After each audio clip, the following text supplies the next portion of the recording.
दिल्ली के लिए चुनावों की तारीख का ऐलान हो चुका है। 5 फरवरी को वोटिंग होगी, जबकि 8 तारीख को यह पता चल जाएगा कि इस बार कौन शासन करेगा दिल्ली की गद्दी पर। 8 फरवरी को वोटों की गिनती होगी और कुछ देर पहले ही चुनाव आयोग ने, मुख्य चुनाव आयुक्त ने इन तारीखों का ऐलान किया है। 70 सीटें हैं विधानसभा में दिल्ली की और सभी सीटों पर एक चरण में ही 5 फरवरी को चुनाव हो जाएंगे। 8 फरवरी को यह पता चल जाएगा कि आखिर दिल्ली की शासन पर किसका राज होने वाला है। तो ये बड़ी खबर हम आपको बता रहे हैं। दिल्ली में खासी गहमा गहमी मची हुई है। आज साल के पहले चुनाव है ये। इस साल बहुत ज्यादा चुनाव नहीं है, एक दिल्ली का चुनाव है और बाद में बिहार का भी चुनाव है, लेकिन पहले चुनाव की तारीखों का ऐलान हो चुका है जो 5 फरवरी को होंगे। और हमारे दो सहयोगी ग्राउंड से हमारे साथ जुड़ गए हैं। आदित्य द्विवेदी हैं, मोहित शुक्ला भी हैं। पहले आदित्य द्विवेदी के पास चलते हैं। आदित्य, गहमा गहमी तो पिछले कई महीनों से चल रही है, आरोप प्रत्यारोप भी चल रहा है। जनता क्या कह रही है? 5 फरवरी को वोट डालना है उन्हें? बिल्कुल, इस वक्त हम हैं रिठाला विधानसभा में और यहाँ पर हमारे साथ तमाम गणमान्य व्यक्ति जुड़े हुए हैं। समाज सेवी हैं, वकील हैं, डॉक्टर्स हैं, व्यापारी हैं, उद्यमी भी हैं और हम सीधे इन्हीं से जुड़ते हैं और इनसे समझने की कोशिश करते हैं। दिल्ली विधानसभा चुनाव की तारीखों का ऐलान हो गया है। 5 फरवरी को यहाँ पर चुनाव होंगे, 8 को रिजल्ट आ जाएगा। पिछली बार वोट ऑफ परसेंटेज 4% से ज़्यादा कम हुआ था, यानी कि 62% प्लस के आसपास वोटिंग हुई थी।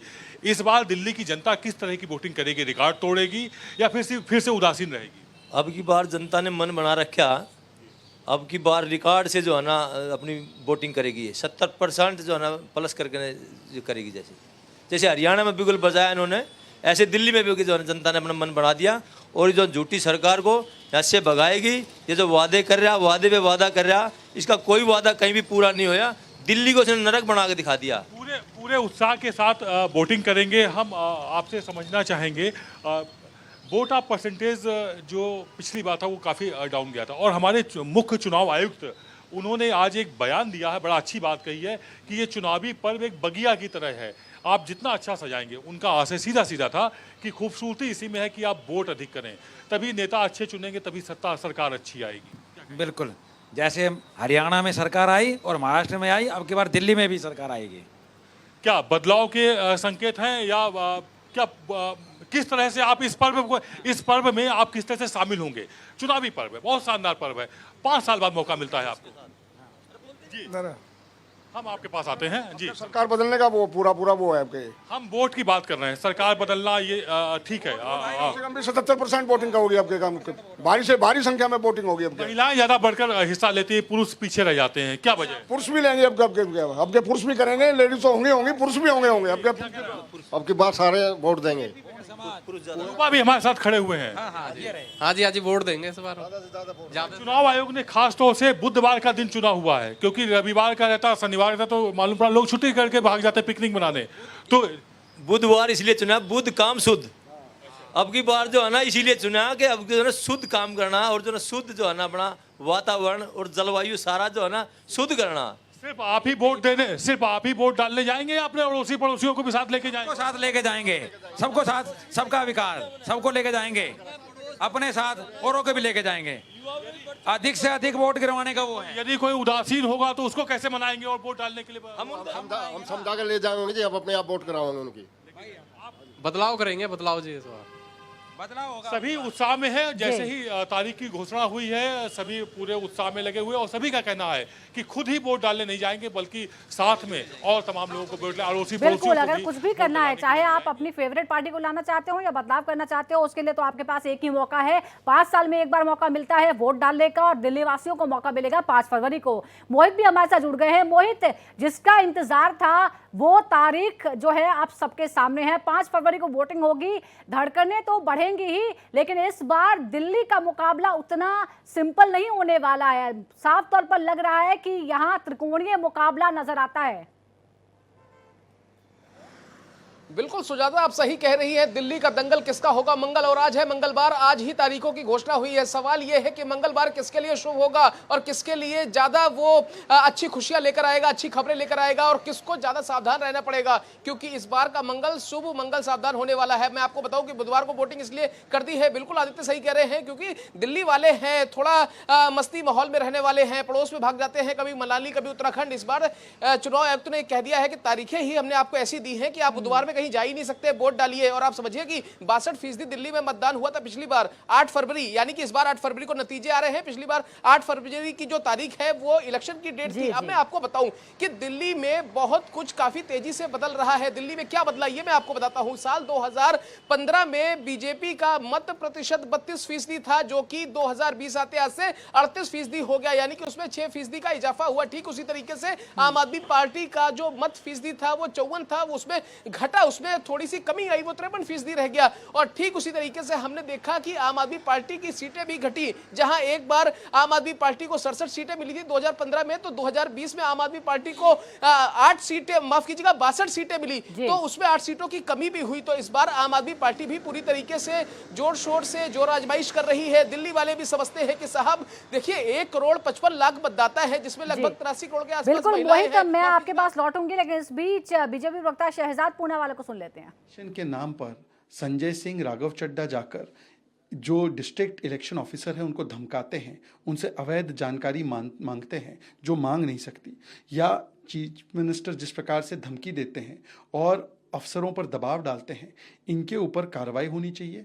इसके ऊपर पत्र भी लिखा है डीईओ ने सीईओ को। इन नेताओं पर जो धमकी देते हैं, दबाव डालते हैं, उन पर कार्रवाई होनी चाहिए। दिल्ली इलेक्शन चुनाव 5 फरवरी को और काउंटिंग जो है 8 फरवरी को होगी, क्या कहेंगे? देखिए, मैं चुनाव आयोग का बहुत बहुत धन्यवाद करता हूं और मैं इन तिथियों का स्वागत करता हूं, क्योंकि 5 तारीख और 8 तारीख ये सबसे महत्वपूर्ण है दिल्ली वासियों के लिए। दिल्ली वासी लगातार कह रहे हैं कि आपदा को हटाना है, दिल्ली को बचाना है। अब आपदा नहीं सहेंगे और दिल्ली में बदलाव करके रहेंगे, और आज इसकी घोषणा एक तरीके से हो चुकी है। दिल्ली वासियों को भी शुभकामनाएं। देखिए, 10 साल से दिल्ली में एक आपदा आई हुई है। वो आपदा भ्रष्टाचार की आपदा है जो शराब घोटाला करती है। वो आपदा शीश महल की आपदा है कि जब लोगों की त्राहिमाम और कोविड में उनके पास खाने को नहीं था, रसोइयाँ बनती, तो वो अपना शीश महल बना रहे थे, करोड़ों रुपया उसमें खर्च कर रहे थे। प्रदूषण की आपदा है, जिन्होंने प्रदूषण को मुक्त करने का काम बोला था उन्होंने किया नहीं। यमुना जी की आपदा आ गई है, जिस प्रकार से यमुना जी और भी प्रदूषित हुई है। आज ऐसी आपदा से मुक्ति पाने की तिथि दिल्ली वासियों को मिल चुकी है, तो हम सभी लोग स्वागत करते हैं। परंतु जिन लोगों को रिपोर्ट कार्ड देना है वो लगातार विक्टिमहुड कार्ड खेल रहे हैं और वो लगातार जवाबदेही से भाग रहे हैं। तो रिपोर्ट कार्ड की मांग कर रही है बीजेपी और आपदा को नहीं सहेंगे, यानी प्रधानमंत्री ने आपको जो आपदा का नाम दिया उसे ही अपना कैंपेन थीम बना दिया है बीजेपी ने। लेकिन क्या बीजेपी जिस तरह की आक्रामकता दिखा रही है वो कहीं से वापसी करती हुई नजर आ रही है? इस पर हम चर्चा करते हैं और हमारे साथ लगातार 2 खास मेहमान जुड़े हुए हैं। हमारे साथ वरिष्ठ पत्रकार हैं रास बिहारी जी और साथ ही मोहन प्रकाश जी हमारे साथ हैं। मोहन जी, मैं आपसे समझूंगी कि बीजेपी के कैंपेन को लेकर, क्योंकि अब चुनावों की आहट इस साल ही नहीं बल्कि पिछले 2 साल से, जब से ये शराब घोटाले की बात सामने आई और तमाम चीजें हुई हैं, कोई ऐसा दिन नहीं गया है जिस दिन बीजेपी ने किसी न किसी कारण से प्रदर्शन ना किया हो। ये जो आक्रामकता बीजेपी में, दिल्ली बीजेपी में खास तौर पर देखने को मिली है, क्या इसका कोई नतीजा आता हुआ नजर आता है? जी हाँ, आपने बहुत सही बात कही। बीजेपी का एक चुनाव लड़ने का तरीका है और बहुत सही है। उनको इसे जब उससे सक्सेस मिलती है तो आदमी उसी फॉर्मूले को रिपीट करता रहता है, तो पार्टी करेगी। लेकिन इसमें बहुत बड़ी बात जो है कि जितना भी ये रिपीट कर रहे हैं अपने आप को दिल्ली में, जो कारण बता रहे हैं दिल्ली में आप पार्टी या केजरीवाल जी की असफलता का, तो केंद्र सरकार अपनी जिम्मेदारी से कैसे दूर जा सकती है? दिल्ली में अगर पोल्यूशन है, दिल्ली में ट्रैफिक कंजक्शन है, दुनिया जहान की और चीज़ें हैं जो बुराई दिल्ली में आई हैं आज इस महानगर में, उसमें केंद्र सरकार कैसे अपना हाथ साफ कर सकती है? सबसे बड़ी बात तो लॉ एंड ऑर्डर की है। लॉ एंड ऑर्डर तो पूरा का पूरा अमित शाह जी के हाथ में, होम मिनिस्ट्री के हाथ में है। वो कैसे अपने आप को दूर कर सकते हैं कि साहब ये हमने नहीं किया, उसके ऊपर नहीं छोड़ेंगे, उस पर बिल्कुल छेड़ेंगे नहीं, बात नहीं करेंगे। दिल्ली आज पोल्यूशन से भर गई है। क्या अकेली दिल्ली की सरकार ऐसा काम कर सकती है? क्यों नहीं आज तक हरियाणा, पंजाब, दिल्ली, यूपी, राजस्थान, इन सारे के सारे जो कनेक्टेड हमारे दिल्ली के साथ स्टेट्स हैं, इनके चीफ मिनिस्टर की मीटिंग क्यों नहीं बुलाई? कंसर्न अधिकारियों की मीटिंग क्यों नहीं बुलाई? ये तो केंद्र सरकार करेगी ना, दिल्ली सरकार नहीं कर सकती। तो पोल्यूशन को क्यों दिल्ली में जहर बना दिया गया है? इससे केंद्र सरकार अगर अपने आप को छुड़ाना चाहे, हो क्या रहा है मैडम? जी मोहन जी, आपके पास में लौटूंगी, अलका लांबा को सुन लेते हैं। उतर चुके हैं। लोगों में गुस्सा है, कैसी निम्न स्तर की भाषा उन्होंने बोली, वो तीसरे स्थान पे जाके खत्म होने वाली है। मेन कांग्रेस का है कि हमारी जो खोई हुई जमीन, हमारा वोट, हमारा विश्वास जो लोगों का हमारे पास था उनके पास गया, लेकिन 10 साल में निराशा हुई है। जहां तक आप आतिशी जी की बात करेंगे, मुद्दों पर बिल्कुल घेरूंगी। कालका जी विधानसभा में विधायक रही ना, तो विरोध क्यों नहीं किया शराब नीति का? एक के साथ एक शराब की बोतल फ्री मिल रही थी, बिक रही थी, आपने विरोध, महिला विधायक थी, क्यों नहीं किया? शराब पीने की उम्र को कम किया जा रहा था 25 से 21, आपने विरोध क्यों नहीं किया? समर्थन कैसे करती रही? लोगों में गुस्सा है। विकास की बात है ना, मुख्यमंत्री की विधानसभा तो एक आदर्श विधानसभा होनी चाहिए थी। आइए मैं आपको लेकर चलूंगी कालका जी विधानसभा में, और आपको दिखाऊंगी कितने नर्क गंदगी में वहां के लोग जीने को मजबूर है, और 10 साल कम नहीं थे। गुनाहगार, दोषी कोई एक नहीं, आम आदमी पार्टी और भाजपा बराबर के दिल्ली के दोषी और गुनाहगार है कि आज जहरीली हवाएं, यमुना का दूषित गंदा पानी पीने को मजबूर है। दिल्ली का अपराध कहूं, बेरोजगारी, महंगाई का दोषी कोई और नहीं, केंद्र में बैठी भाजपा सरकार भी उतनी ही दोषी है। केंद्र शासित राज्य है। ये जो विधुड़ी जी लड़ रहे हैं वो सांसद रहे ना, केंद्र में आपकी सरकार केंद्र शासित राज्य। आतिशी जी अब मुख्यमंत्री हैं, अपमान हो रहा है उनका, खामोश है। कभी विधुड़ी जी कुछ कहते हैं तो कभी अरविंद केजरीवाल जी अपमान करते हैं टेम्परेरी सीएम कह के, है ना। तो साफ कर दिया कि वो टेम्परेरी है सीएम, तो उन्होंने कहा वही आएंगे, और उन्हें पता है कुर्सी आपने छोड़नी पड़ी क्योंकि अदालत ने आपके हाथ बांध दिए हैं, और आतिशी जी टेम्परेरी हो गई तो चेहरा कोई नहीं है। मुद्दों पर हम लड़ेंगे, और विकल्प बनकर कांग्रेस थी, है और रहेगी, और हम वापस लौट रहे हैं दिल्ली के विश्वास के साथ।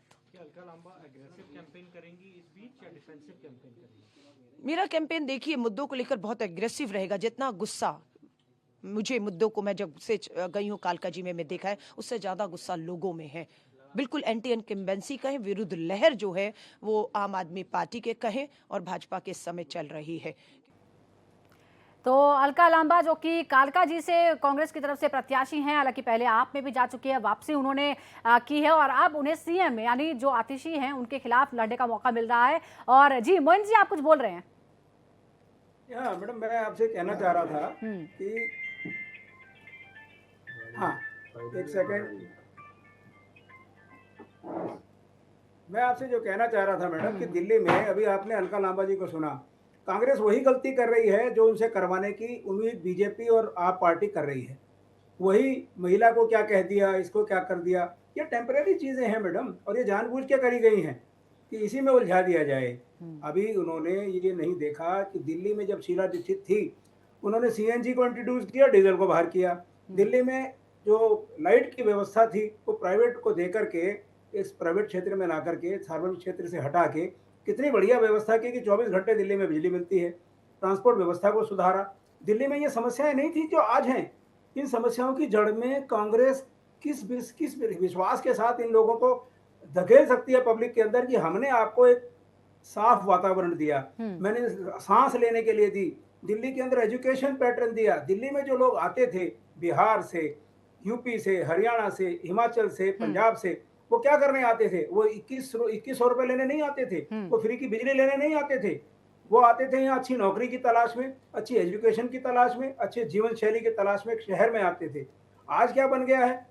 2100 रुपए ले लीजिए। ये कैपिटल एक्सपेंसेस नहीं है मैडम, ये खा पी के दिल्ली शहर के अंदर। लेकिन मोहिनी जी, ये सिर्फ एक पार्टी की परेशानी नहीं है ना, हर पार्टी आजकल यही कर रही है। कैश दो और तुरंत उसका जो इनाम है वो पॉलिटिकल पार्टीज को मिल रहा है, चाहे वो आम आदमी पार्टी हो, कांग्रेस हो या फिर बीजेपी क्यों ना हो, जो खुद मुफ्त की रेवियों पर सवाल उठाते हैं, वो भी अपने अपने प्रदेशों में महिला सम्मान के नाम पर बहुत सारे इस तरह की राशियों को बंटवारा कर। लेकिन दिल्ली की जनता का आखिरकार मुद्दा क्या है? हमारे सहयोगी लगातार ग्राउंड पर हैं। आदित्य, आपके पास आते हैं, आपके साथ लोग भी हैं, ये बताइए कि इस बार दिल्ली की जनता का सबसे बड़ा मुद्दा क्या है? क्योंकि शुरुआत जब आम आदमी पार्टी ने की तो भ्रष्टाचार को सबसे बड़ा मुद्दा बनाया। आयरनी यह है कि आज वही आम आदमी पार्टी खुद भ्रष्टाचार के मुद्दे से घिरी हुई है।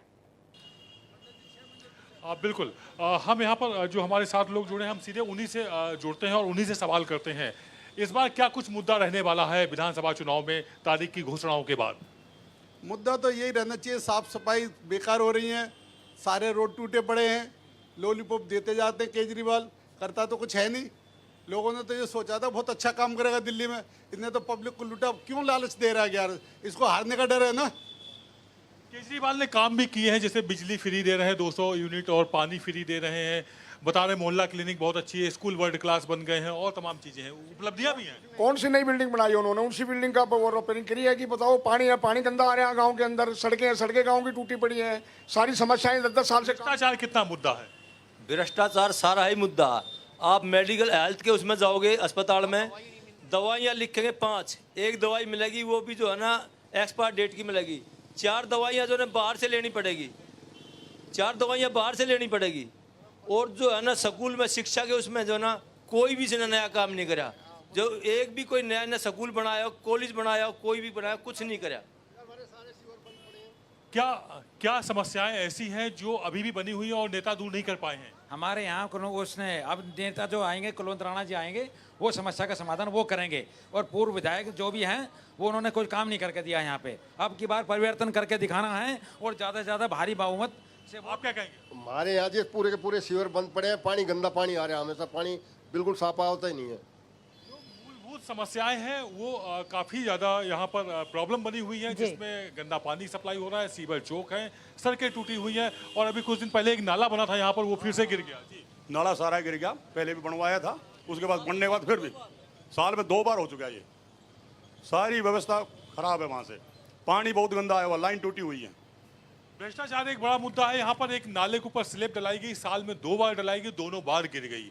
तो इससे लोगों में काफी गुस्सा है और जो विधायक हैं वो यहाँ पर क्षेत्र में आते नहीं हैं। ये भी जनता की बिल्कुल। देखिए ये सारे दिल्ली की जनता के मुद्दे हैं, लेकिन मोहित सवाल यही है कि ये जो है ये एक जो लॉन्ग रन का समाधान है वो है, एक कंस्ट्रक्टिव काम है। अरविंद केजरीवाल बिजली, पानी, एजुकेशन, स्वास्थ्य के मुद्दे पर उन्होंने लगातार वापसी की है। वो कहते हैं कि हमने तो 22,000 क्लासरूम बना दिए हैं, लेकिन इस तरह के सवाल है। हम पिछले कुछ दिनों से लगातार देख रहे हैं जो गंदी सड़कें हैं, टूटी हुई सड़कें हैं, सीवर की जो समस्या है और गंदा पानी जो आ रहा है वो एक बड़ी समस्या है। लेकिन क्या इन मुद्दों को भुना पाएगी बीजेपी या कांग्रेस? देखिए सुजाता, मैं आदित्य जी को अभी सुन रहा था और साथ ही उनके साथ जो लोग जुड़े हुए हैं उनको भी सुन रहा था। मैंने इंसानों को, जानवरों को नाले में गिरते हुए देखा, लेकिन अब मैं सुन रहा हूं कि नाला ही गिर गया।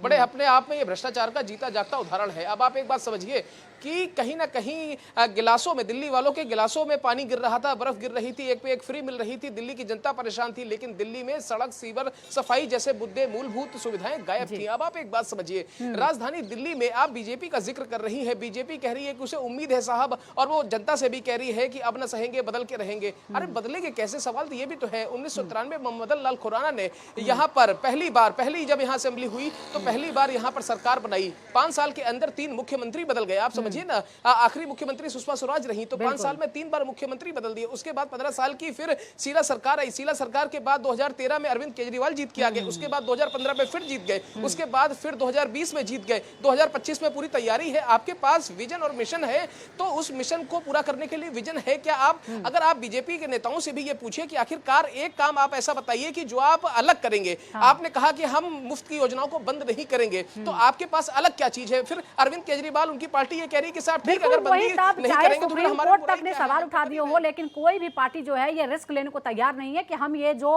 हम डायरेक्ट बेनिफिट दे रहे हैं उसको हम किसी तरह से रोक लें। महेंद्र जी भी लगातार जुड़े हैं। महेंद्र जी, हमारे जो सहयोगी बोल रहे हैं बीजेपी के बारे में, ये बड़ा मुश्किल है समझना। पिछले 3 बार के चुनावों को देखें तो बिल्कुल शिफ्ट हो जाता है, 7 की 7 सीटें बीजेपी, और जैसे ही फिर विधानसभा का चुनाव आता है तो बिल्कुल हाशिए पर चली जाती है बीजेपी।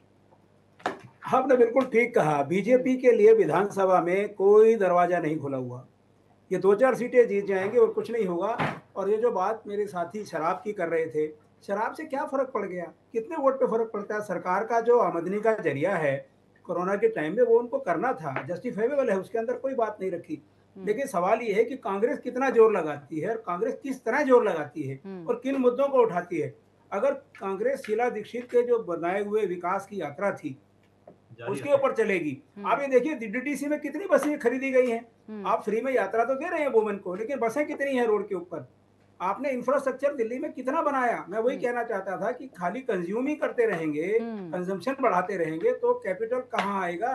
कैपिटल एक्सपेंसेस का मतलब होता है बिल्डिंग्स बनना, अस्पताल बनना, स्कूल की बिल्डिंगें बनना, बसें खरीदना, स्कूलों को मेंटेन करना, अस्पतालों को मेंटेन करना, इनके इंस्टीट्यूशंस बनाना।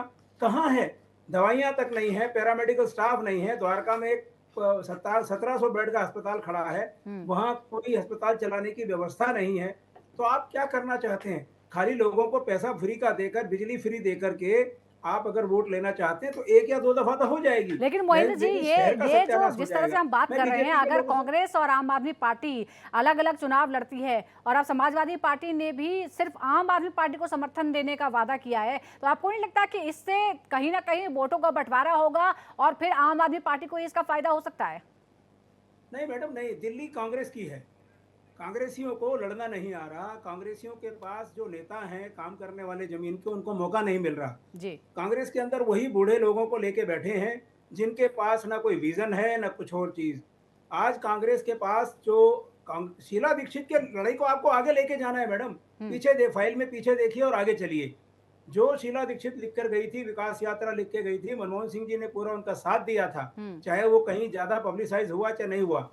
कॉमनवेल्थ गेम हुए, लेकिन मोहित जी, हमें ये भी देखना होगा कि 10-11 साल का जो समय होता है वो बहुत ज्यादा समय होता है और जनता की याददाश्त जो है वो इतनी लंबी नहीं होती है। जो आंखों के सामने दिख रहा होता है वही याद रहता है। 2013 तक शीला दीक्षित की सरकार थी, उससे पहले के लोग जानते हैं क्या किया। अब 2010-11 के बाद जो हो रहा है वो लोग जानना चाहते हैं, इसीलिए हमारे सहयोगी भी जो हैं उनसे भी हम बात करेंगे। और मोहित, इसीलिए सवाल उठ रहा है कि क्या शीला दीक्षित के किए कामों का जिक्र करके कांग्रेस कुछ बना पाएगी, क्योंकि कांग्रेस का जो गठबंधन है वो पिछले कुछ सालों में मजबूत होने के बजाय हार की वजह से कमजोरी हुआ है। कांग्रेस के जो बड़े बड़े नेता चेहरे जो थे, जो शीला दीक्षित की टीम का हिस्सा थे, वो अब बीजेपी के साथ हैं। बिल्कुल आप सही कह रही हैं। अरविंदर सिंह लवली हो, अमित मलिक हो, ये सब ऐसे उदाहरण है, लेटेस्ट एग्जाम्पल है, जो गांधीनगर जैसे इलाके में पूर्वी दिल्ली में एक अपना दमखम रखते थे। ऐसे तमाम नेता एक एक करके बीजेपी का दामन थामते हुए चले गए। आप एक बात समझिए, आप याददाश्त की बात कर रही हैं, मैं यही कह रहा हूं कि देश और दिल्ली में बादामें इतनी सस्ती नहीं है। खारी बावली का यहाँ पर मार्केट है, एशिया का सबसे बड़ा ड्राई फ्रूट का मार्केट है। बादामें इतनी सस्ती नहीं है। दिल्ली वालों की याददाश्त इतनी कमजोर नहीं, उन्हें बहुत कुछ याद रहता है, पर उनको यह भी समझ में आता है कि आखिरकार उनको अब ऐसी विकास की राजनीति करनी, उनको समझ में आ रहा है मुफ्त की राजनीति उनको नहीं चाहिए। एक तरफ एक पार्टी कह रही है 2100 रुपए दे रहे हैं, दूसरी वाली कह रही है भाई साहब रुक जाओ, 400 रुपए और बढ़ा दे रहे हैं, हम 2500 दे रहे हैं। बात 2100 या 2500 की नहीं है, बात एक ऐसी है जो विजन लेकर आ सके, जो मिशन लेकर आ सके, जो उनके बच्चों को अच्छी स्कूलिंग दे सके, जो उनके लिए अच्छी बेहतर सुविधाएं कर सके। आप समझिए मोहल्ला क्लिनिक क्या है, मोहल्ला क्लिनिक आज खुद बीमार पड़े हुए हैं। दिल्ली से डीटीसी की जो बसें हैं वो खुद पंचर हैं। आप एक बात समझिए, जो डीटीसी के कर्मचारी हैं उनको सैलरी नहीं मिल रही। 10,000 से ज्यादा जो मार्शल्स हैं उनकी वो एक साल से वो झूल रहे हैं, फुटबॉल बने हुए हैं। कभी एलजी के दफ्तर में जाते हैं, कभी वो दिल्ली सरकार के पास आते हैं, कभी उनके नाम से कुछ दिल्ली सरकार वादे करती है, कभी ये कह दिया जाता है कि साहब हमने फाइल भेज दी, उनको परमानेंट कर दिया जाएगा। दिल्ली की सरकार, मैं ये कहूंगा कि पिछले 2 सालों में सिर्फ एक के साथ एक फ्री की राजनीति में ही सिमट कर रह गई है। आप एक बात समझिए, दिल्ली में मैं लगातार अलग अलग विधानसभाओं में घूम रहा हूं, हमारे दिल्ली ब्यूरो की पूरी टीम अलग अलग विधानसभाओं में घूम रही है। बात यह है कि दिल्ली की सरकार को दिल्ली की जनता बदलना चाहती है, लेकिन विकल्प सही से मिल नहीं पा रहा। या यकीन मानिए कि दिल्ली में बीजेपी सही से विकल्प के तौर पर सामने खुद को प्रस्तुत नहीं कर पा रही है, सबने अपने आप को रिप्रेजेंट नहीं कर पा रही है। यही तो दिल्ली वाले कह रहे हैं कि साहब जिए तो जिए कैसे, बदले तो बदले कैसे, करें तो करें क्या। अब जवाब तो आपको पता ही है। बिल्कुल बिल्कुल। एक जो चेहरे की बात होती है, अरविंद केजरीवाल के सामने कौन, क्योंकि अरविंद केजरीवाल खुद कह रहे हैं कि कौन है आपका दूल्हा, कौन है, दूल्हा नहीं मिल पा रहा है। लेकिन जो लोकतांत्रिक प्रक्रिया है उसमें जो ट्रेंड, मतलब शुरुआत परंपरा ये थी कि आप विधायक चुनते हैं या सांसद चुनते हैं, उसके बाद वो अपना नेता चुनते हैं। पिछले कुछ सालों में ट्रेंड बदल गया है। लेकिन मोहिंद्र जी, ये जिस तरह से हमारे सहयोगी कह रहे हैं, मुफ्त की राजनीति की बात कह रहे हैं, महिला वोटरों पर जो नजर है, क्या कोई पार्टी रिस्क ले सकती है? क्या आपको लगता है कि बीजेपी इस तरह का कोई ऐलान नहीं करेगी, जैसा उसने मध्य प्रदेश में किया, छत्तीसगढ़ में किया या फिर महाराष्ट्र में किया? हाँ, आपने बिल्कुल ठीक कहा मैडम। देखिए, मध्य प्रदेश, गुजरात या जितने भी स्टेट्स हैं उसमें रूरल सेक्टर बहुत बड़ा होता है। ग्रामीण अर्थव्यवस्था अभी इतनी ऊंचाई पर नहीं पहुंची जहां वो ये महत्व समझ सके कि जो चीज़ें मुझे मिल रही हैं वो फ्री की ना होकर के ठीक तरह से परमानेंटली मिले तो ठीक होगा। दिल्ली ऐसा नहीं है। दिल्ली में अब कोई गांव वाली चीज़ नहीं बची। यहाँ शहरीकरण पूरी तरह से हो चुका है। शहर के अंदर जो दिल्ली शहर है उसमें व्यवस्था क्या है, अच्छी शिक्षा, अच्छा स्वास्थ्य केंद्र, अच्छे अस्पताल, अच्छी रोड्स, अच्छी ट्रांसपोर्ट व्यवस्था, बिजली 24 घंटे आना, ये सारी चीज़ें अगर तरीके से आती हैं तो कोई किसी को फर्क नहीं पड़ता। फ्री में किसी को नहीं चाहिए। लेकिन ये फ्री की जो राजनीति है अल्टीमेटली कहाँ पहुंचाएगी आपको? डीटीसी का क्या हाल है, हमने रेट नहीं बढ़ाए। बम्बई से अगर आप तुलना करें, बम्बई में जो बसें हैं वो बहुत अच्छी चलती हैं क्योंकि वहाँ रेट बिल्कुल सही है। और दिल्ली में मेट्रो है, मेट्रो में कोई आपको सब्सिडी नहीं है और मेट्रो बहुत बढ़िया चल रही है, हर आदमी तारीफ करता है। तो ये जो फ्री की राजनीति या सब्सिडाइज राजनीति है, इसके दिन चले गए। ये सिर्फ गाँव में चल सकती है। दिल्ली जैसे शहर, बम्बई जैसे शहर में इसकी कोई कीमत नहीं है। अगर आप महाराष्ट्र से ही अंदाजा लगा रहे हैं या मध्य प्रदेश से अंदाजा लगा रहे हैं कि महिलाओं जी, को आप पैसे कह रहे हैं दिए गोविंद गए, जी कोई इसलिए कीमत दी नहीं गई। है, लेकिन आम आदमी पार्टी ने अगर 2 बार इतने 60 से ज्यादा सीटें हासिल की है तो उसमें इन फ्रीबीज का बहुत बड़ा हाथ है। हालांकि आम आदमी पार्टी कहती है ये फ्रीबीज नहीं है, ये तो सुविधाएं हैं जो आम नागरिक को मिलना ही चाहिए। तो चुनावों की तारीख का ऐलान हो गया है और दिल्ली में तो गहमा गहमी पहले से ही मची हुई है। राजनीतिक दल क्या कह रहे हैं, कुछ प्रतिक्रियाएं आपको सुनाते हैं। दिल्ली के लोग एक बार फिर से अपने परिवार के लोगों को अच्छा स्वास्थ्य देने वाले मुख्यमंत्री को चुनेंगे। दिल्ली के लोग एक बार फिर से उनको 24 घंटे बिजली देने वाले, जीरो बिजली बिल देने वाले नेता को चुनेंगे। दिल्ली के लोग एक बार फिर से 5 फरवरी को उनके परिवारों को तीर्थ यात्रा कराने वाले, महिलाओं को बस फ्री यात्रा कराने वाले, डिफरेंट वेलफेयर स्कीम्स को ईमानदारी से लागू करने वाले ईमानदार और दूरदर्शी नेता केजरीवाल जी को चुनेंगे। दिल्ली के लोग एक बार फिर से अपने बच्चों का भविष्य और दिल्ली को साफ सुथरा सुंदर शहर बनाने के सपने को चुनेंगे और उसका सच करने के लिए। देखिए, भ्रम केवल पॉलिटिकल पार्टीज में नहीं है, आम जनता में है। आप वो भ्रम हटा दो। हम तो ये कह रहे हैं, मैं तो कैंपेन जब भी करने जाता हूँ, बहुत से लोग मुझसे कहते हैं कि साहब आप वोट क्यों मांग रहे हैं, वोट तो बीजेपी को जाएगा। जब तक ईवीएम नहीं हटेगा कोई और पार्टी नहीं जीतेगी। सामान्य जन, कोई कांग्रेस के कार्यकर्ता नहीं, आम आदमी पार्टी के कार्यकर्ता नहीं, किसी और पार्टी के कार्यकर्ता नहीं, सामान्य जन इस बात को कहते हैं। तो मेरा तो इलेक्शन कमीशन से यह है कि उनका संदेह मिटा दीजिए। अगर आपको लगता है कि सब कुछ सच है और अगर प्रोसेस इतना आपका अच्छा है तो लोगों में संदेह क्यों हो रहा है, ये भी तो सवाल बनता है ना। हम स्वागत करते हैं चुनाव आयोग का कि जिस तरीके से उन्होंने 5 तारीख को अनाउंस किया है और 8 तारीख को मतगणना होगी और दिल्ली बेसब्री से इंतज़ार कर रही है कि किस तरीके से आम आदमी पार्टी की भ्रष्ट सरकार दिल्ली से जाएगी और भारतीय जनता पार्टी का कमल दिल्ली में खिलेगा और भारतीय जनता पार्टी की सरकार निश्चित रूप से बनने जा रही है। देखिए, ईवीएम और इलेक्शन कमीशन को दोष देना ये एक बहाना है, केवल राहुल गांधी या अपने नेताओं को हार से बचाना है। इसीलिए ये लोग जम्मू कश्मीर में ईवीएम इलेक्शन कमीशन को ठीक मानते हैं, वायनाड में ठीक मानते हैं, झारखंड में ठीक मानते हैं, महाराष्ट्र और हरियाणा में बहाने बनाने शुरू कर देते हैं। और आज उन्हीं की देखा देखी, देखिए कांग्रेस अगर बड़े मियाँ है तो आम आदमी पार्टी छोटे मियाँ है। उन्हीं की देखा देखी कांग्रेस ने जो बहाने चुनाव के बाद बनाए, हरियाणा में हार मिलने के बाद बनाए, वो कुछ लोग दिल्ली में चुनाव से पहले ही बना रहे। ये दिखाता है कि कांग्रेस और आम आदमी पार्टी दोनों इस प्रकार के जब सवाल उठाती है, वो दोनों ही मानती है, स्वीकारती है कि इस बार भी चुनाव वो नहीं जीतने वाले। इसीलिए पहले से ही एक एक्सक्यूज बनाना है। और संवैधानिक पदों का अपमान, चाहे वो सुप्रीम कोर्ट हो, चाहे वो जुडिशरी हो, चाहे वो प्रधानमंत्री का पद हो, चाहे वो इलेक्शन कमीशन हो, उनको बार बार अपमानित करना और कटघरे में खड़ा करना, ये इन पार्टियों की फितरत बन चुकी है। तो प्रतिक्रियाएं आपने सुनी हैं और अभी से ही आरोप प्रत्यारोप का दौर भी हमने देख लिया। ईवीएम की बात भी दोबारा से उठने लगी है और हम लगातार चर्चा भी करें। हमारे तमाम सहयोगी भी हैं और मेहमान भी हमारे साथ हैं। राजनीतिक विश्लेषक मोहिंद्र प्रकाश जी हमारे साथ हैं और एडिटर नेशनल अफेयर्स के एम शर्मा हमारे साथ जुड़ गए हैं। के हम आपके पास आते हैं। हम ये जो आरोप प्रत्यारोप है ये तो पहले से ही सुन रहे हैं, लेकिन फिर एक बार ईवीएम की चर्चा होने लगी है। अभी तो 1 महीना है, चुनाव होगा और उसके बाद नतीजे आएंगे। दिल्ली में भी क्या ईवीएम पर चर्चा होगी, जहां आम आदमी पार्टी इतना बहुमत ले आती है, जो प्रचंड बहुमत है, जो पहले कभी किसी को मिला ही नहीं? ईवीएम पे जब सवाल उठाए गए थे तो जो मुख्य निर्वाचन आयुक्त थे राजीव कुमार, उन्होंने कहा कि ईवीएम के बारे में जितने भी मुकदमे दर्ज किए गए कोर्ट में, उसमें सुप्रीम कोर्ट, हाई कोर्ट, सब ने कहा कि इसको हैक नहीं किया जा सकता, इसमें वायरस नहीं डाले जा सकते और इसको किसी भी तरीके से गड़बड़ साबित नहीं की जा सकती है। तो इसके बाद अगर कोई सवाल उठाता है तो ईसी ने बहुत अच्छा जवाब दिया कि 15 राज्यों में अन्य पार्टियों को ज़्यादा वोट मिले हैं और उनकी संख्या ज़्यादा है। अब सरकार किसकी बनी नहीं बनी वो अलग की बात है, लेकिन 15 राज्यों में दूसरी पार्टियां, जो विपक्षी पार्टियां हैं, वो सबसे बड़ी पार्टी है। तो ऐसे में ये सवाल उठाना कि जहाँ पे आप जीत जाओ वहाँ पे ईवीएम सही है और जहाँ पे हार जाओ वहाँ पे ईवीएम गलत है, मुझे लगता है कि ये ठीक नहीं है। बिल्कुल, ईवीएम की बात जो है वो फिर यहाँ संदीप दीक्षित को आपने सुना और हमारे साथ मोहिंद्र प्रकाश जी भी जुड़े हुए हैं। मोहिंद्र जी, हम क्योंकि अब संदीप दीक्षित का जिक्र आ गया है तो नई दिल्ली सीट की भी हम एक बार बात कर लेते हैं। ये जो स्ट्रेटजी है, 2 पूर्व सीएम के बेटे जो हैं वो अरविंद केजरीवाल के खिलाफ उतारे गए हैं, क्या अरविंद केजरीवाल को घेरने में कामयाब रहेंगे? इसका कोई फर्क आपको पड़ता हुआ नजर आ रहा है? क्योंकि अरविंद केजरीवाल जो हैं वो सिर्फ दिल्ली के नहीं बल्कि राष्ट्रीय राजनीति का भी एक बड़ा चेहरा है। नहीं मैडम, मुझे नहीं लगता कि संदीप दीक्षित या प्रवेश वर्मा कोई भी केजरीवाल की जीत के ऊपर असर डाल पाएंगे। केजरीवाल जी आसानी से जीतेंगे।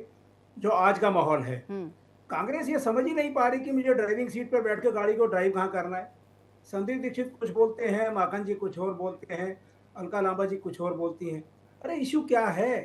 केंद्र सरकार का सीधा सा दायित्व है कि केंद्र सरकार के 7 जगह उनके एमपी हैं। बिल्कुल मोहन जी, मैं आपके पास लौटूंगी। इस बीच एक बड़ी खबर दर्शकों को बता रहे थे। बीजेपी राष्ट्रीय अध्यक्ष जेपी नड्डा ने एक्स पर पोस्ट किया है चुनावों को लेकर। इसी द्वारा दिल्ली चुनावों की घोषणा का स्वागत। ये पोस्ट है जेपी नड्डा का। चुनाव लोकतंत्र का सबसे बड़ा त्योहार है।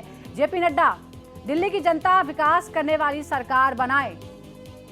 पीएम मोदी के नेतृत्व में बीजेपी दिल्ली में विकास कर रही है, यह भी यहाँ पर जिक्र किया है। बीजेपी के राष्ट्रीय अध्यक्ष जेपी नड्डा ने यह पोस्ट किया है और पीएम मोदी के नेतृत्व में सरकार बनाने की बात कही है। दिल्ली चुनाव पर केजरीवाल का भी रिएक्शन आ गया है, यह भी बड़ी खबर आपको बता दें। ये चुनाव काम और गाली के बीच होगा, तो दोनों प्रतिक्रियाएं हम आपको दिखा रहे हैं। जुनून के आगे बड़े बड़े तंत्र फेल हो गए, यानी अपने आप को ये बता रहे हैं कि किस तरह से जुनून से काम किया है। दिल्ली चुनाव हम जरूर जीतेंगे, अरविंद केजरीवाल का ये पोस्ट। सभी कार्यकर्ता मैदान में उतरने के लिए तैयार हो जाएं, तो आह्वान कर रहे हैं अपने कार्यकर्ताओं को। कार्यकर्ता ही हमारी सबसे बड़ी ताकत है। दिल्ली चुनाव पर केजरीवाल का रिएक्शन, गाली और काम के बीच चुनाव। मोहिंद्र जी, आप सुन रहे हैं 2 प्रतिक्रिया। एक तरफ जेपी नड्डा कह रहे हैं कि पीएम मोदी के नेतृत्व में दिल्ली में विकास हो रहा है, अरविंद केजरीवाल कह रहे हैं कि हमारे जो कार्यकर्ता हैं वो हमारी ताकत हैं और गाली और काम के बीच चुनाव करना है।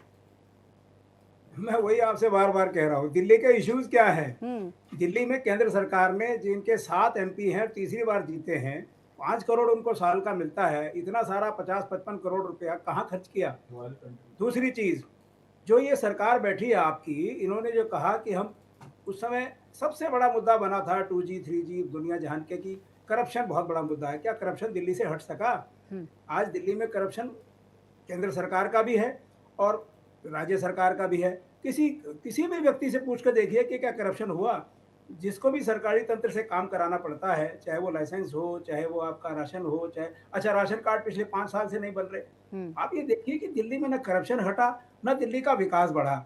जहां शीला दीक्षित का हाथ इस तरह से रोक कर चला गया, दिल्ली का विकास वहीं रुका हुआ है। जो दिल्ली का विकास हुआ था उसको मेंटेन ही कर लेते तो बहुत बड़ी बात हो जाती। आप मेंटेन भी नहीं कर पा रहे। और केंद्र सरकार, आज ये केंद्र सरकार लॉ एंड ऑर्डर के ऊपर कैसे अपना हाथ खींच सकती है? इन इशू पर इलेक्शन लड़ा ही नहीं जाएगा।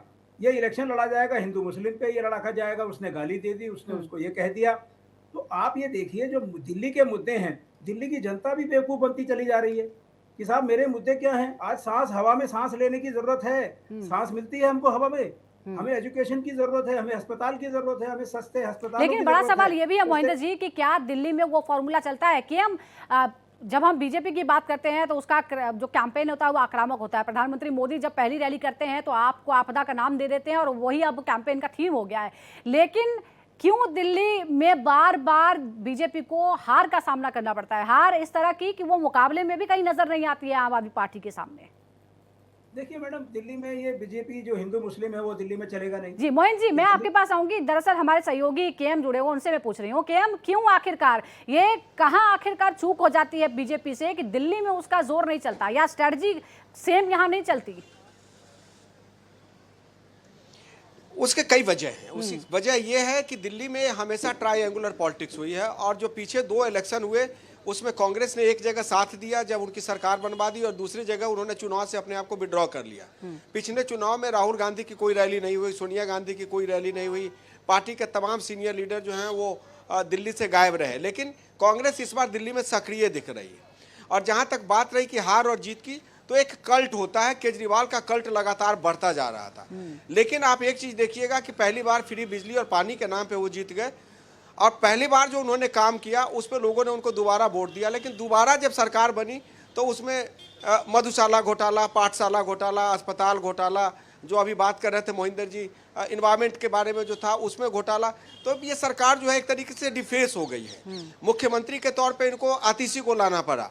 आतिशी को आए हुए अभी 3 महीने हुए हैं, तो पूरी दिल्ली समझने के लिए उनको अभी 6 महीने और चाहिए।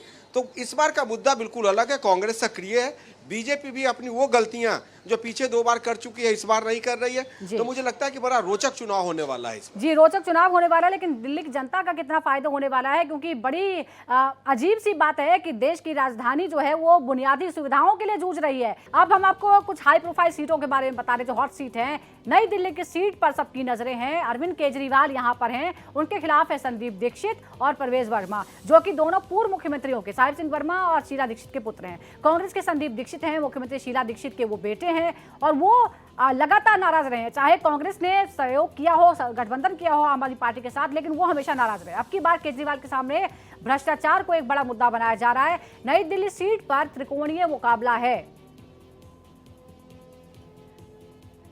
और लगातार हम बात भी कर रहे हैं त्रिकोणीय मुकाबला किस तरह से है, न सिर्फ एक सीट पर बल्कि पूरी दिल्ली में ही त्रिकोणीय मुकाबला होता हुआ नजर आ रहा है। और हमारे 2 सहयोगी इस वक्त हमारे साथ जुड़े हुए हैं। हमारे साथ मोहित शुक्ला है और आदित्य द्विवेदी भी हमारे साथ हैं।